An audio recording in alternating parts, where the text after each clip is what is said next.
Cordial saludo a la docente María Luisa Rojas y a los compañeros maestrantes del Seminario Políticas y Desarrollo de la Educación Inclusiva. Mi nombre es Ángela Bella, soy licenciada en Educación Básica, vivo en la ciudad de Duitama, Boyacá. Trabajo actualmente como docente del sector público en sección primaria. En el presente video abordaremos 3 temas centrales en base a los documentos recomendados. El primero es contenido y vigencia del derecho a la educación, cuya autora es Katarina Tomaszewski, quien centra su mirada en los derechos de las personas con necesidades y especialmente el derecho a la educación. El segundo documento que trabajaremos es hegemonía de la normalidad en la escuela, cuya autora es Jennifer Paola Villa, quien nos muestra unas percepciones y unos retos frente a la educación, especialmente lo que tiene que ver con población con necesidades. Y la tercera parte es el documento del informe de FEDesarrollo sobre inclusión laboral, todos los decretos que lo poco que se ha trabajado en Colombia frente a las políticas de respondiendo a la educación, a la parte laboral de las personas con necesidades. En primera medida, a partir del documento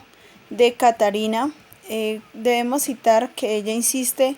en que la lucha por el derecho a la educación y los demás derechos de las personas con necesidades ha sido una lucha reciente. Se ha pasado por 3 etapas a lo largo de la historia, en donde la más larga ha sido la de la segregación. La segregación la ha vivido las personas con necesidades, con discapacidades, los grupos indígenas, a quienes señalan por raza, por género, por algún grupo minoritario. La segunda etapa que se ha vivido a lo largo de la historia es el de la integración, que es como más reciente, en donde se le ha permitido a la persona con discapacidad o necesidad incluirse dentro del medio social, el medio educativo, el medio de salud, se le atiende y hace parte del sistema normal.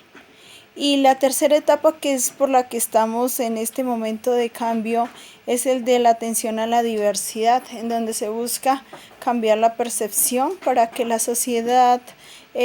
atienda a las diferentes formas de pensar, de actuar, de ser, y se le pide a la sociedad y a la educación que se entienda,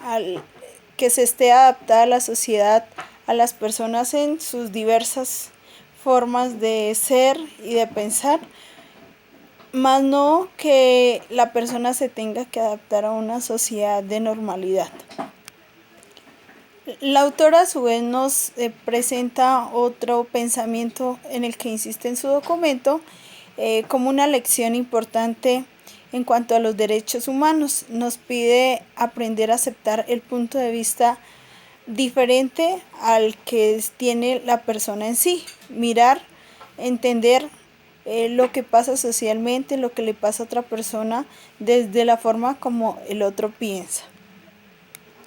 La educación es una herramienta muy importante para poder incorporar los derechos de las personas a nivel de Estado. Las personas que tienen la oportunidad de estudiar son personas que gozan de más privilegios, digamos, de más goces, de más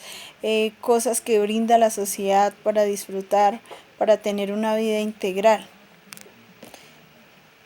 Finalmente, ella insiste en que los primeros a los que se les debe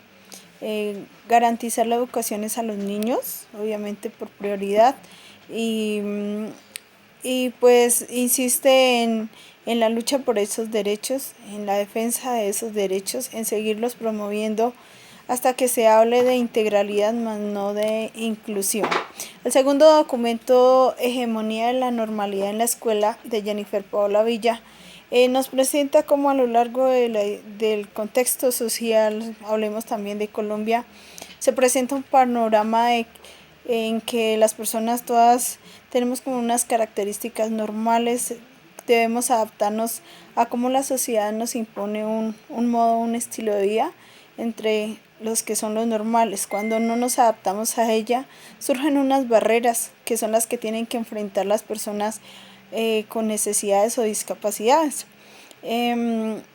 Estas personas son las que más sufren de pobreza, de exclusión, de no tener la oportunidad de ejercer como ciudadano, de no tener un trabajo, la falta de integralidad de su vida propia y de desarrollarse como un ser humano.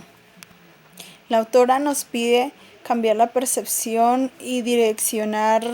esa mirada que se tiene, que la discapacidad y la necesidad va asociada a la enfermedad.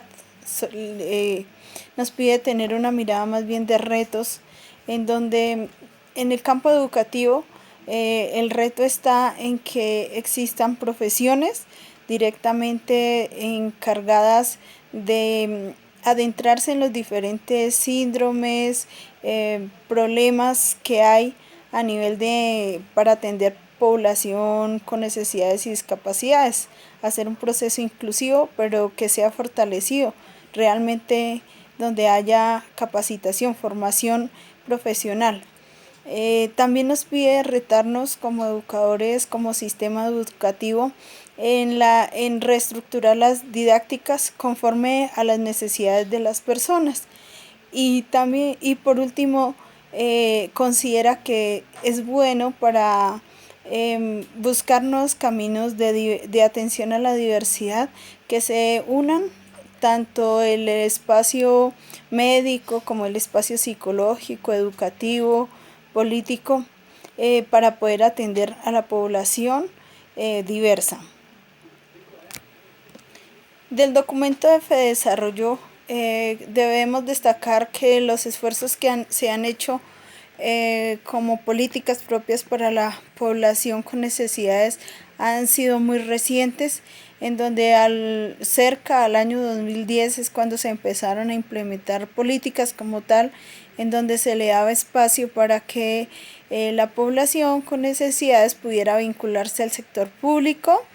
y también por medio de la ley 1429 del 2010 se creó la ley del primer empleo, donde se vinculan personas con necesidades a las empresas a cambio de que las empresas tengan descuentos en sus impuestos. Como conclusión del video, considero que todo está unido: la parte de los derechos, la parte de la normatividad, la parte de las percepciones y los retos van encaminados a una lucha constante. La lucha no es de las personas en general, sino de la apropiación desde sí mismos hacia el contexto en general.